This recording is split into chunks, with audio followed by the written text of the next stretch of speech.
নমস্কার, কেমন আছেন সবাই? আমার নতুন একটা ভিডিওতে আপনাদের সবাইকে স্বাগত জানাই।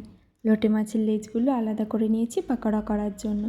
নুন, হলুদ, ধনের গুঁড়ি, জিরের গুঁড়ি আর সামান্য একটু কাশ্মীরি লঙ্কার গুঁড়ি দিয়ে মাখিয়ে বেশ কিছুক্ষণ দিয়েছিলাম রেস্টে। আর পাশে একটা বাটিতে আমি তৈরি করে নেব ব্যাটার। কর্নফ্লাওয়ার, চালের গুঁড়ি, সামান্য একটু বেসন, একটু খাবার সোডা, কাশ্মীরি লঙ্কার গুঁড়ি, নুন আর হলুদ।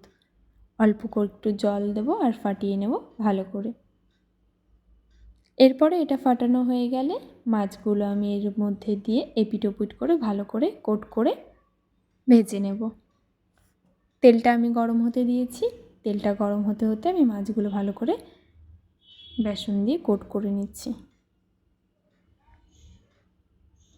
অল্প অল্প করে ভেজে নেব। ভাজা হয়ে গেলে আমার তৈরি হয়ে গেল পকোড়া।